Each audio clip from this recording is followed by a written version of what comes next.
I'll tell you a little bit about myself. I have a background of helping people build businesses, but where I kind of first started looking at my own, I was sent home with hospice when my daughter was 2. She's in her 20s now and it has a good outcome. But at that time, things looked pretty grim. And I remember saying, if you keep me on this earth, I will pay forward whatever I'm here to do. And I ended up doing was spending a lot of time looking in the alternative health and wellness communities for a way to stay alive. When obviously the medical community has kind of given up by the time they send you home on hospice, so I didn't really have anything to lose. So I spent a lot of time doing stuff. Wait a sec, Ashley, were you in hospice or was your daughter? I personally was in hospice when my daughter was 2. Yes.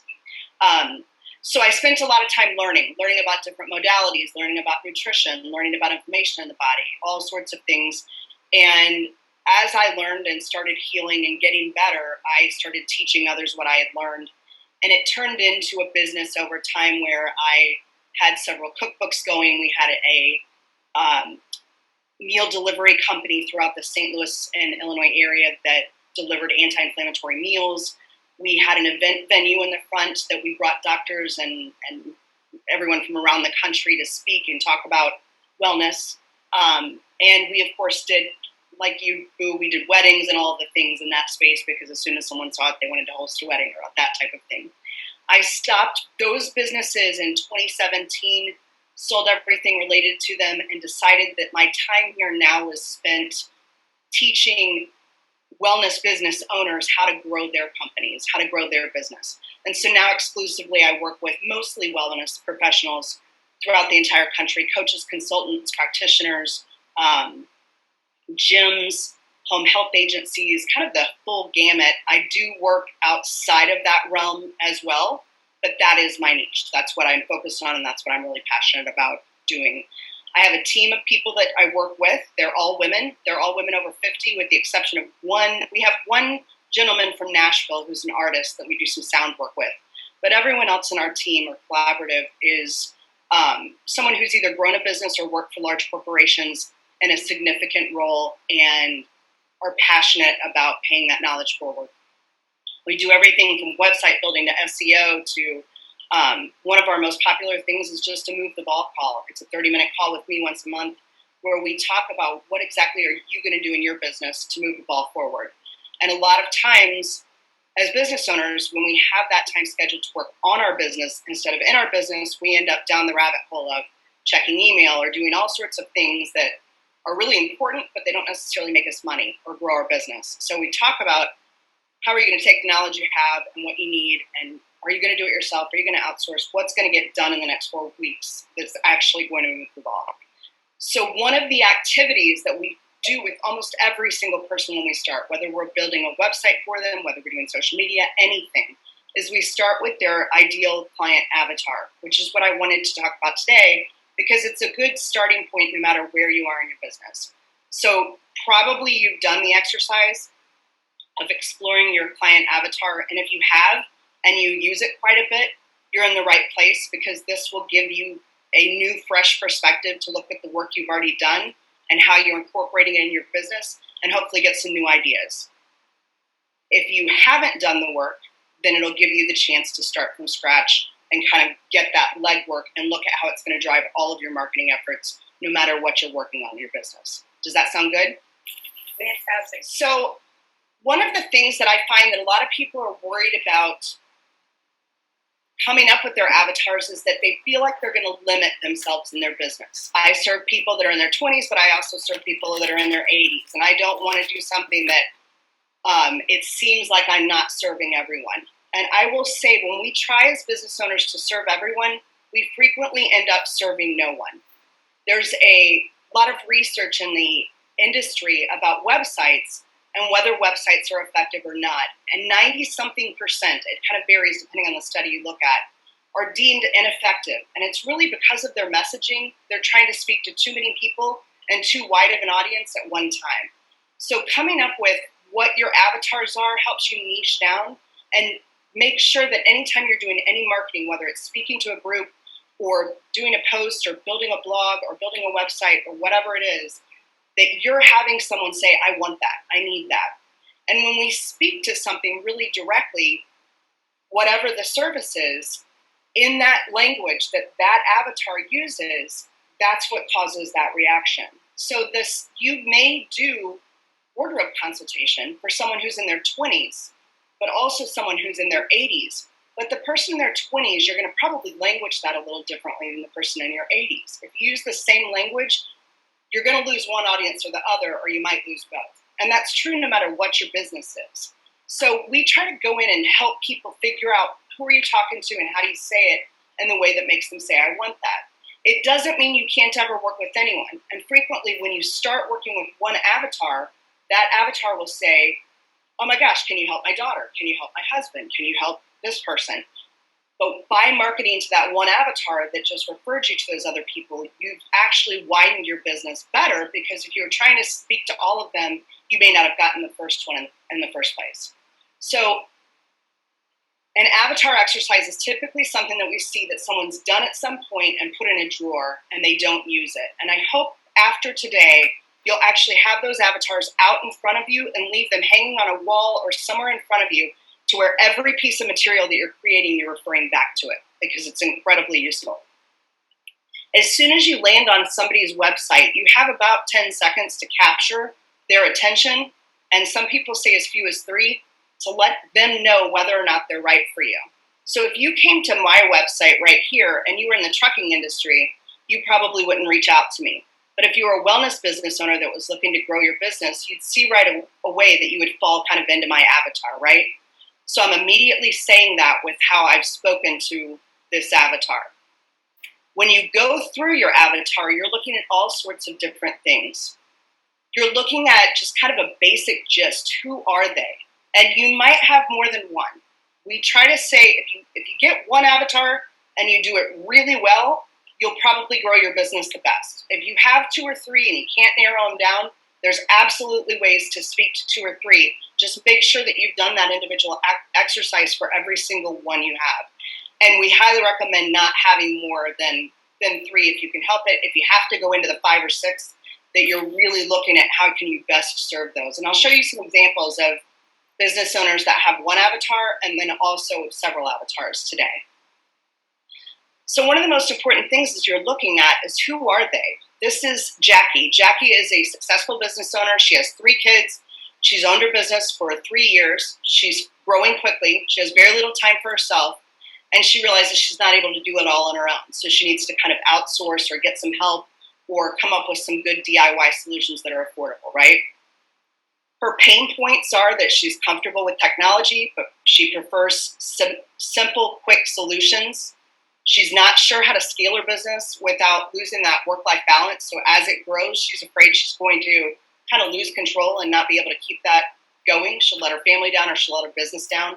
She doesn't have a really clear marketing or growth plan. She feels isolated because she can't really bounce ideas and things like that off of her friends. And she wants to outsource things to make it more efficient, but she isn't sure where the best time or money is spent. So you can see in this avatar how we've gone through and we've looked at what is going on with them individually. If I'm going to write a blog post, or I'm going to write an ad, or I'm going to talk for a group of people, it's really helpful to take one of these pain points within that particular avatar and speak directly to them. Because if she's a business owner and she's experiencing those things, or she's like looking for technology solutions, but she's not good at technology, then she's going to know right away, I want that. That's good for me. That works. And the same thing if you went to, let's say you were doing skincare. If you're doing skincare for aging, that's very different than an audience for skincare for acne. So you want to really tone in that marketing piece, whatever it is, to speak to a particular pain point. And then you want to kind of double down on motivation. What makes them tick? So if you're not sure how to scale your business without losing work or life balance, and you love your family and you don't want it to overtake your life as a motivation, that's a good marketing piece, right? If you're a business owner who's comfortable with technology but prefers simple, quick solutions, and you want to make sure that your work-life balance is intact, come to this seminar. That makes you go, ooh, I want that, right? What we tend to do as business owners is we sell our service or our product instead of the outcome. And you're never selling a product or a service. You're always selling the outcome. If you think about Peloton bikes, everybody goes on and wants a Peloton bike and buys a Peloton bike, not because they want to sit on a bike and sweat while somebody's yelling at them. They want to be the person that's on the other end of that. They want to be fit. They want to be well. They want to have, more exercise in their life. They want it to be simple. They want a leader, but they want it to be right there in their living room. So that's what they're actually selling when they're selling that Peloton bike, is all of those other pieces. When you look at your own business in terms of your avatar, it's a lot easier to decide what exactly do you offer that presents that solution. If I have nutrition as one of my offerings, most people don't know that they want nutrition in their life. But if you say, I can help you make your favorite 5 dishes without sacrificing any taste or any quality, I can help you amp it up to restaurant quality, as a matter of fact, and every ingredient in it will be anti-inflammatory. And the recipes were put together by a professional chef. It kind of makes you go, I want that, right? Whereas if I say, hey, let me help you get healthy by doing a nutrition consultation with you, you're not real sure what that means, and you're not real sure if you want it. So coming up with how to language what you do and the way that your particular avatar wants it is the key to marketing, no matter where you're marketing. Does that make sense so far? Okay.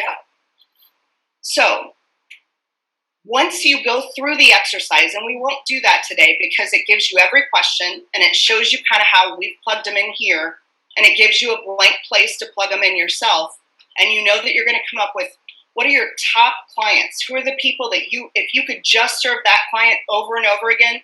Yes, you serve women in their 20s and women in their 80s, but is there one in particular person in the middle of those ages or at one of those ages that you love serving and that you're really good at it? And that if you could serve 50 more like her, or 12 more like her, or 500 more like her, who would that be?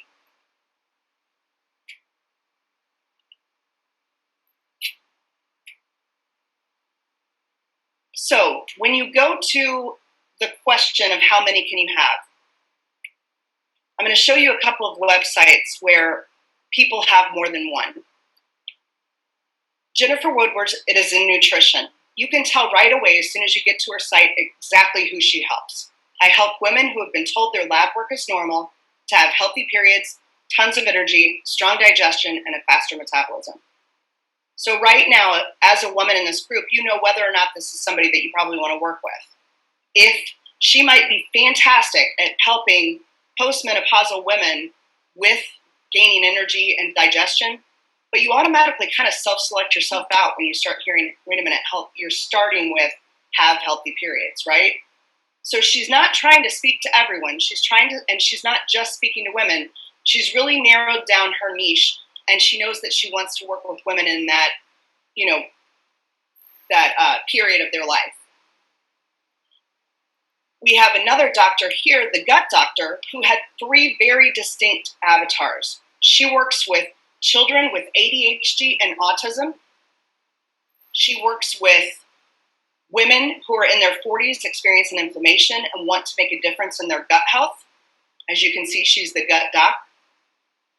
And she also works with Alzheimer's patients and people with dementia. So if she tried to create a website that talked to kids, people with dementia, and women in their 40s who are experiencing gut problems, she's going to lose them all. There's no one that's going to really understand what she's offering. It's going to get muddy really quick.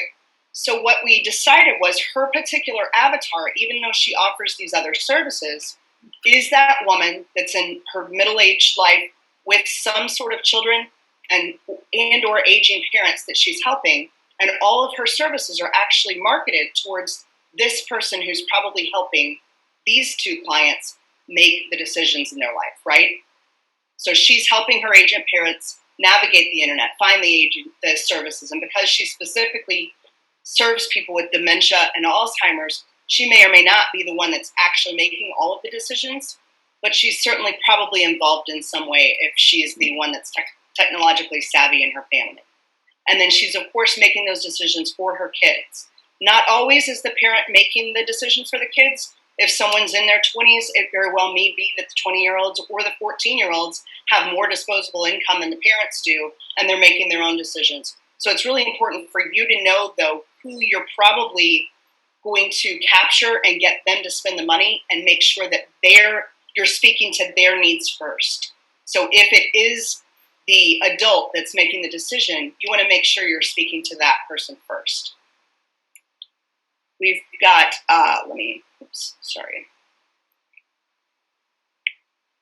Another example here is, this is a product-based company. This company is called Shape Reclaim. They're an anti-inflammatory not meal delivery company. They're an anti-inflammatory product company, and their products are sold through practitioners, and they have a program that goes with the product that the practitioners use to help patients lose weight and reduce inflammation. So this is a landing page that actually takes you to two entirely different websites, because their clients are the patient and client that's actually hiring the doctor, but they're actually looking to add doctors, right? So the product itself needs its own landing page so that doctors can send patients to it to learn more.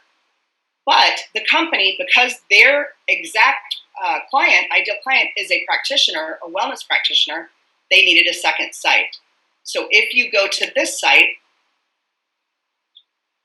it opens up the patient site. And it talks directly to them. And I apologize, my internet's moving super slow here this week. I'll go ahead and start opening the other one as well.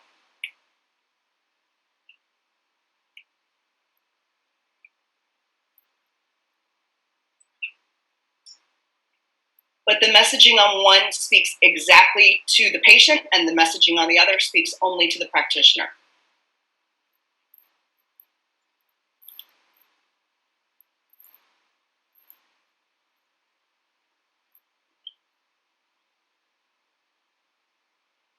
Well, if you go to shapereclaim.com, you'll be able to see that. I'm not going to waste time trying to get those to come up for you. Once you kind of hone in on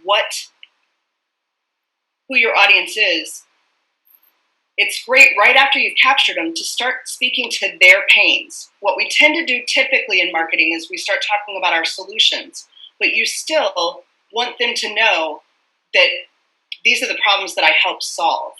So are you experiencing? And that's where you use that pain section that you come up with.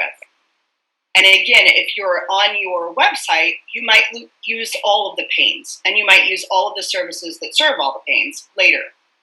If you're using a blog post, you would want to talk about one of these pains at a time.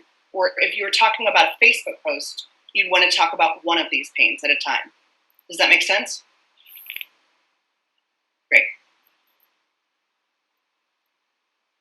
The next thing you want it to do is make sure you're telling people how to do business with you. It can be really simple. There's 3 ways to start. We have a 1, 2, 3 approach. Our brains love 3s. We function really well on 3s. When we're giving one option, our brain says yes or no. Do I want this or do I not? When we're given 2 options, we go, ooh, well, I don't know. Do I want this or that? When we give 3 options, for some reason, our brain decides that we've covered all the bases. Okay, I've got enough information that I can make a decision. When we get 4 or more options, our brain says, ooh, there's more out there than I knew there was. So we start getting hesitant to act or pull triggers.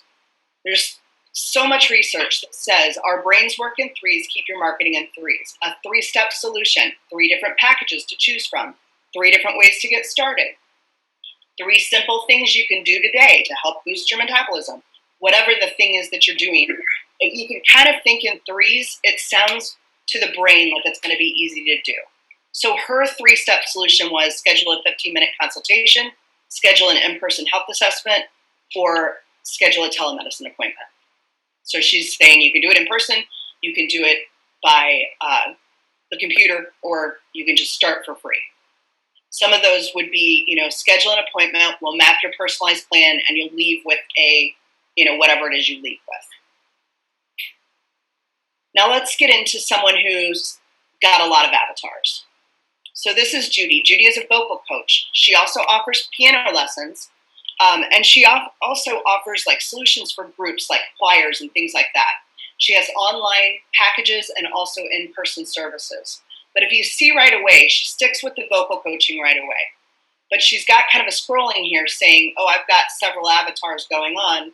So she tells them right away that they may be one of her avatars. And if you jump to the services page for her, I'll go to the top. Her services are split into avatars. So each one of these is speaking to her particular avatar. And she has each one functioning like its own landing page. So what that means is, if she's doing a blog post, and the blog post is about 5 Christmas carols that you can sing with your kids to help improve their pitch and their harmony, then she could lead them directly to the kids page as opposed to any other page on her website. It would be like the landing page that she would land on. So if you have multiple avatars, sometimes the best thing to do is to create a landing page for each one. So let's say retired hobbyist was the person that you were going to land on. When you click on that, that same process of walking them through the experience that speaks to them happens on that page. It's never too late to pursue your passion for singing. You've paid your dues, the kids are grown, your finances are in order, it's time to explore a new adventure for purpose and pleasure. And if this was loading correctly and fast right now, you'd see that it immediately goes into the pains. So did you know that singing can do these things? Or actually, it's speaking to what their pains might be in the way of saying, when you sing regularly, you reduce stress and improve sleep, which a lot of tired or retired people experience, right? You release pain and endorphins. You improve your posture. You increase your lung capacity. You clear your sinuses and respiratory tubes. All things that somebody in their 20s might not care about, but somebody who's retired might. So it just kind of goes through how that membership bundle works for that person. Some of the content in that bundle is the same exact content in that course that she's using with other avatars, but all she has to do is kind of flip the languaging around and reuse the content. Does that make sense? Okay. So that's another example of how if you have multiple avatars, you can speak to them by using multiple pages or different websites or different blog posts. Take people directly to the content that speaks to them rather than just leading them to your webpage.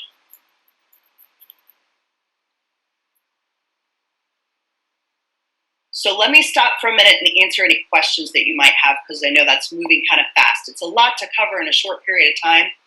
But once you start really fleshing that information out, it starts to make sense how you plug it in and where you plug it in.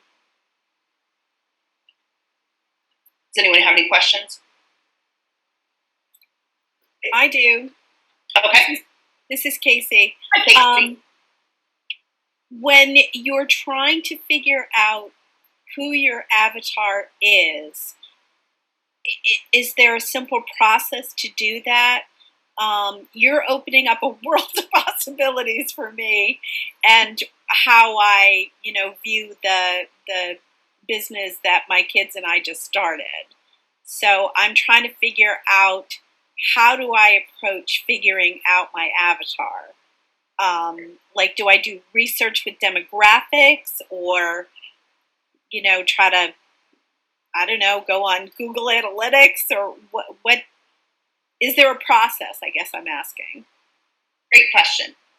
So the first avatar that you serve, if you've been serving clients already and you've been serving them successfully, the very first place I would start is by making a list of every client that you've ever served, and then start kind of ranking how they're similar. So I have 50 clients that are this, or 10 clients that are this, or 4 that fall into this age range, this demographic. Marketing is all about putting things and people into boxes, which is so counterintuitive to what we automatically want to do, but it makes sense when you're looking at it from a marketing perspective. Are most of my people falling into a certain age range? Do they have a certain pain set? Do they have a certain ability to spend from there. So once you kind of map out where those people fall, then you can start saying, this is kind of an avatar right here. This is a business owner avatar, or this is a retiree avatar, or whatever those pieces that make sense to you are. If you've never served clients before and you have kind of a concept in your mind, the first place I would start is your why. Why are you starting this business? Why are you doing what you do? Is there something that you're out to change or transform? Because if there's not, there's a good chance that you need to find that for yourself, or as you get further and further down the road in your business, you're going to get burnt out. Because that person you're serving, that thing you're doing, the story behind why you do what you do becomes so valuable, not only for other people to understand what you do, but also for your passion for doing it. And there's probably a person that you serve well, and that may be different when you have 2 or 3 partners in a business. It may be, and particularly when you have age differences, that you serve one type of person really well, whereas one of your kids serves a totally different type of person really well. Mm-hmm. And so, or it might be like, for example, in my business, we serve business owners and we serve them really well, but I would never do their SEO. SEO for me is tedious. It's ever changing. There's so much going on within it all the time that I need to know the big picture view of that. And if we're ready to do that with a client, they go to Kate, and Kate only does SEO, and that's what she does. Or if they're doing, some other service that we offer, they go to the expert in that service. But we're still serving the same person. I wanted to touch on that, Ashley, if I could. So if a person listens to all of this and says, it makes sense, but I still don't know, that is something you offer. Is that part of the Move the Ball call that you were talking about? And then yes, could you absolutely. just briefly touch on all the different services? Because I think that's an exceptional offer that you have. Is that yes, you do that? For sure. So, Move the ball calls. Before we move on, could I ask a question too? This is food. I am concerned about our business that it looks too focused on weddings, and we really want to do more retreats and really want to do more family gatherings. What do you do to recommend kind of switching in midstream now that we've done our business for a year? Do you have any specific recommendations?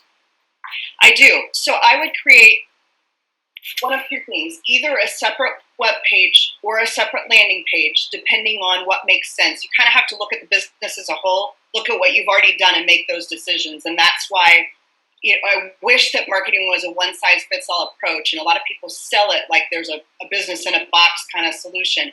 While we as business owners cover a lot of the same topics, that one-to-one conversation about your exact situation really kind of hones down on what makes sense. But from a back here level, without having looked at your site, without having looked at anything, I would create a landing page or a separate website, depending on what made sense, that was targeted for the events that you want to host, that has nothing to do with weddings. So, and I would look at who you're going to market those to. So in events, your avatars are, corporate events are going to be your HR managers, if they're the business owners, if they're the decision maker on the event that's happening. Your wedding market is going to be your bride or your bride's mother or the groom or, whatever it is. Frequently it's the bride. Yep. Okay. If you're doing women's wellness retreats, then it's probably some coordinator of events that is a female, that, you know what I mean? So you decide what type of events you want to do, and you create a landing page for each of those type of events. If your website is all in on wedding, you might create a whole separate website, or do something kind of like what we did with the other. Are you getting married, or is this a wedding event or a corporate event? Or, let them kind of choose what type of event and then take them to the experience. Because if I'm a corporation, I don't want to sift through the wedding things, right? And constantly, if I'm a wedding, I don't want to look at the corporate. I don't care that you do box lunches as an option.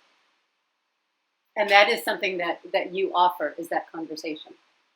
That's correct. That's our monthly Move the Ball call is literally just, hey, let's take some time to talk through wherever you are right now so you can figure out where you're going so you don't end up backtracking and spending more time, more money, all the things because you didn't set it up right the first time, because it's so easy to do that. When you're in your own business, you can't see the outside of it the same way someone else can. It's super clear to you. You know exactly what you're doing, you're saying, or whatever. Or if you don't have, things can run away with you. We opened an entire event business accidentally because we were doing, the kind of events we planned on doing. And then to your point, Boo, we ended up doing weddings and we ended up doing all the other types of events there were. And some of those we really enjoyed doing, and some of them we did not ever really want to do again because they were all the work and none of the return. So it's kind of sifting through and making sure you're targeting the type of events you really want that are going to, pay and on time, and they're going to not end up booking the facility for a time frame when you could have done a $10,000 event, you ended up doing a $2,000 event. And you sucked up your first month. Does that make sense? Yes, thank you. Yeah. And Casey, remind me, you are in the, you weren't the one that just asked. Who was asking the question before about avatars within? Me. That was me. Okay. And are you thinking about it for your book or for your business with your kids? I'm kind of hoping to think of it for both, but primarily right now, I hate to admit it, but income is a real problem for me right now. I'm surviving or trying to survive on Social Security, and it's not cutting it. So the business that I'm doing with the kids, I'm very passionate about. It's kind of a hybrid, and the idea is to appeal to writers, to encourage them, and to also give them hope that they can be successful in a field by having a podcast that discusses the writing process, the publishing process, the whole gamut of becoming a writer and what it takes to persevere. And the website itself, we sell merchandise that's all writer themed, but it also has things. We're a virtual cafe, so we sell coffee, we sell tea, but mostly we sell merchandise that relates to writers, mystery writers, sci-fi writers, that kind of stuff. So it's kind of a weird concept, but, I'm hoping that it will work. For the purposes of this group, Ashley, is that something that you think should be discussed separately because it's so specific to Casey's situation? I do, in depth, but I think we can all hear right now. Do you know how confusing it would be if you talked about that you work with writers? There's so many different types of writers. Yes. You don't get narrow enough to say, I work with fiction writers who are blocked in this area that want to do X, Y, Z. You can end up with people that are like, well, what do you do? Because I might be a copywriter thinking that you're going to help in that area. I might be wanting to write a memoir and it has nothing to do with fiction or sci-fi.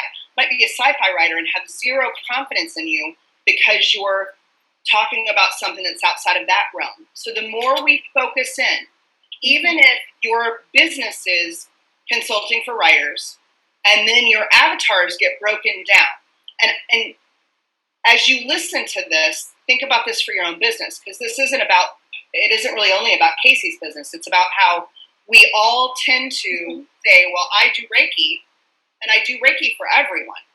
But Reiki for everyone doesn't really explain what you do, because a lot of people don't know what Reiki is, or if they really do know what it is, they might be wanting something that's more specialized, or they want to know that you're the expert in that area. They want to come to you because they believe you can help them. And just going to someone for Reiki isn't as powerful as saying, through Reiki, I help people unblock their digestive issues so that they can get past X, Y, Z. Or I help people get in touch with this chakra so that they can have this outcome. Mm-hmm. Yeah, I don't think I think it's a conversation that I would love to have with you in another iteration, because I don't think I explained what I'm trying to do. It's not really so, but I get what you're saying. I think yeah. So and that's kind of the point of the whole thing. If you don't start with the avatar, then your idea gets really wide, and so start with that avatar to start narrowing it down. What does that particular avatar want and need from you? Mm-hmm. What you're offering, whatever your business is. Mm-hmm. Okay. What other questions so far?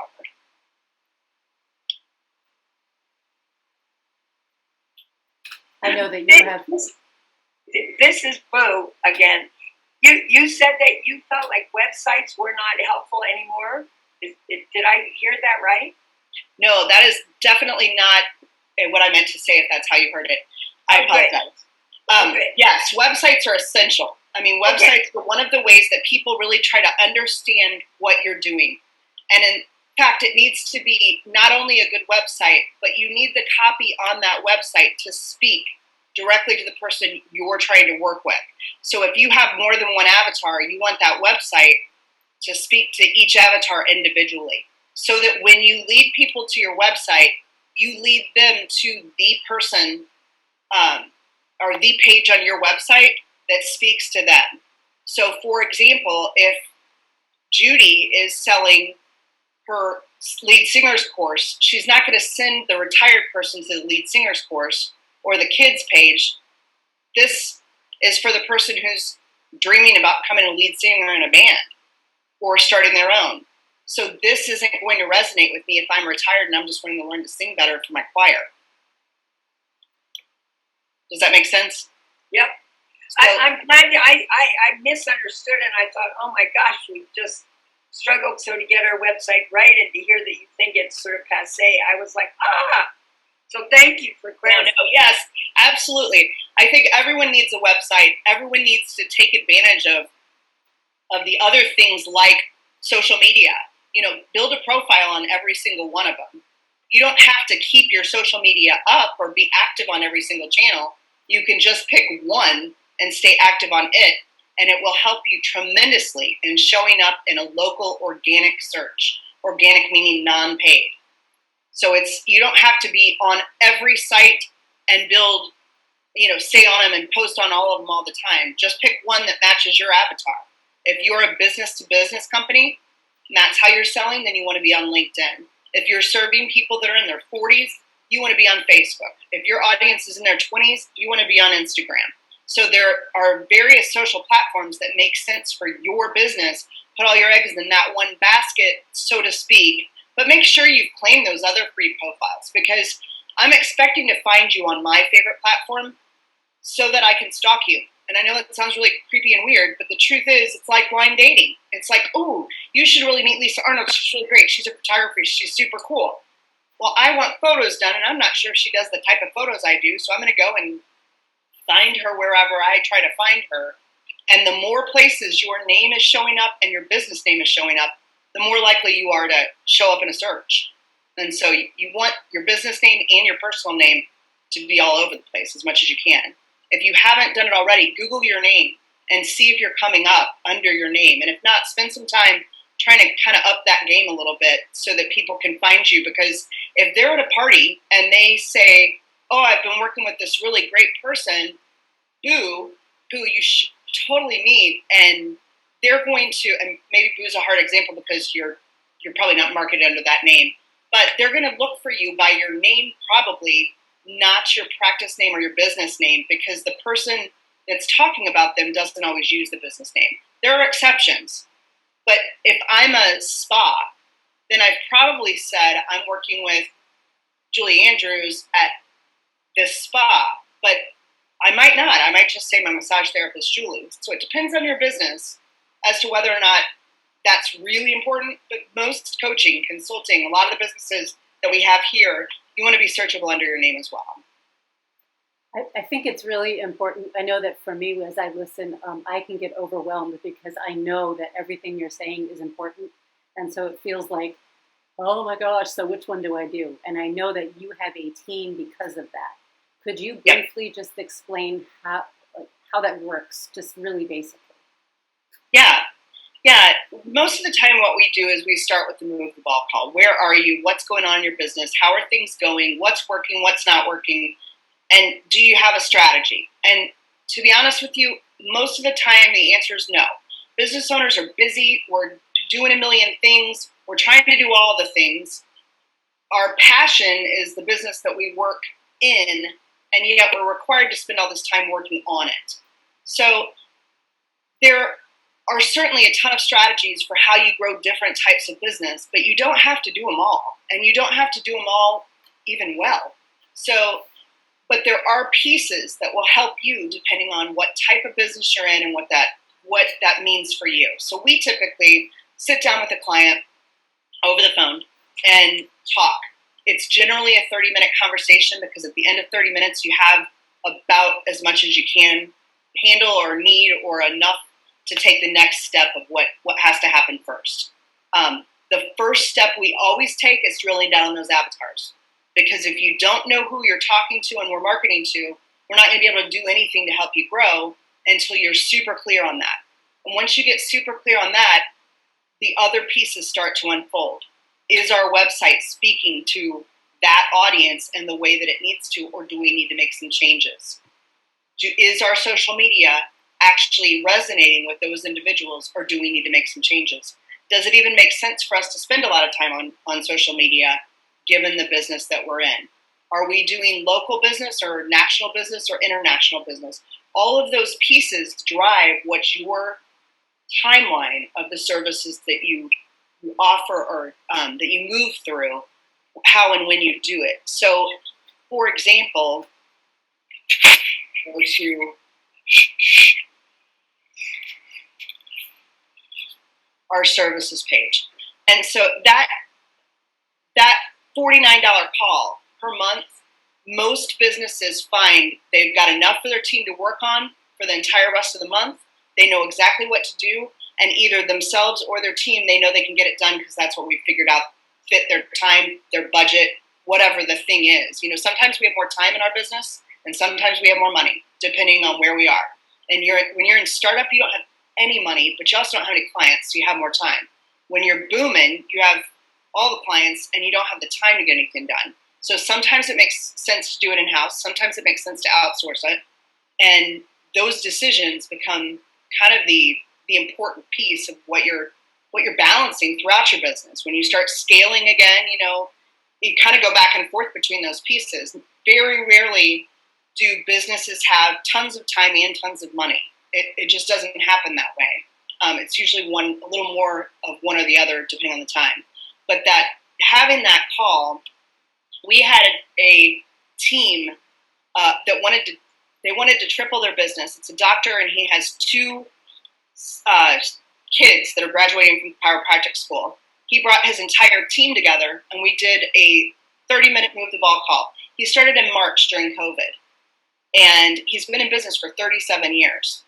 Last year, at the end of COVID, he had his best year in 37 years, which is just really remarkable given the climate of what was going on. In February of this year, he had his best month ever, and then doubled down and did better than that the following month. And the whole reason is because he and his team were laser focused on what exactly are you going to do, and they did it. And that was it. And it wasn't big changes. They're busy. So it was small things, but they were also cohesive in doing it. And the same thing happens with individual business owners. We just get overwhelmed, and we keep doing, something to be doing something, but it's not always the thing. So, but if you look at the kind of trajectory of any business, we start out in concept, and we need to get some graphic design and branding. What is it going to look like? What are we going to name it? Do we have the right URL? Are we in the right place to get started? Then you start building your website. Once that's where it really needs to be, you're going to focus on your social media, making sure are you going to do it? You're not trying to be an Instagram influencer unless you are. And what's your strategy within that? What's the bare minimum you can kind of do to keep your business rolling? And then it kind of moves into, most of the time, something about your blogging. If you can keep a blog up once a month and you can keep your social media medium posted to, it does tremendous things for you showing up again in that local organic search. So rather than thinking, oh my gosh, I have all this to do, which all of us always do, and I got to do it all now, but I'm trying to run my business like by being in it and I don't have time, you just focus on what you can get done. What makes the most sense for your time and your money for 4 weeks. And you just keep chewing that elephant off forever. And you don't get hung up on, is it perfect? Is it, the ultimate, all of those pieces. It's not going to be perfect. You're never going to have the perfect website. You keep chipping away at it and getting it clearer and more concise and better as you move forward. Did that answer your question, Lisa? It did. Thank you. My internet was sketchy, so I had to turn my video off. Worries. Totally understand. So the very first thing you want to do is start thinking, let me write down a list of my clients, or let me think about the one client that if I could repeat that client over and over and over again and only serve them, that's who I want to serve. They're the person that pays you what you're worth. They're the person that shows up and values your time and your energy. They're excited about the services that you provide. They tell others about you because they're super fans. I mean, there's that client that if you could just, they're a pleasure to work with. That's the client that you want, right? That's the person that you want to keep helping because that's kind of your calling. It's the thing that it feeds your energy. It gets you up in the morning. You're excited about it. If there's a particular client that you're serving and you don't feel like you're serving them well, or you dread that phone call, or there's some thing there, explore that too. It doesn't mean you can't ever work with whoever you want to, whenever you want to. But when we're looking at a strategy for doubling down and really increasing the trajectory of our business or maintaining it, it's about serving the people we serve really well and attracting them to us because they say, I want that. They see themselves in what you offer, and they see that you're a solution that makes sense for them personally. And so that's the avatar you want to start with. That's the client you want to write the sheet up for that one first. So when you move through the exercise, and I don't know if I can even flip here,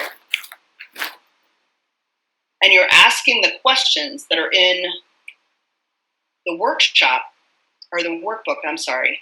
What type of work do they do? What are their hobbies and interests?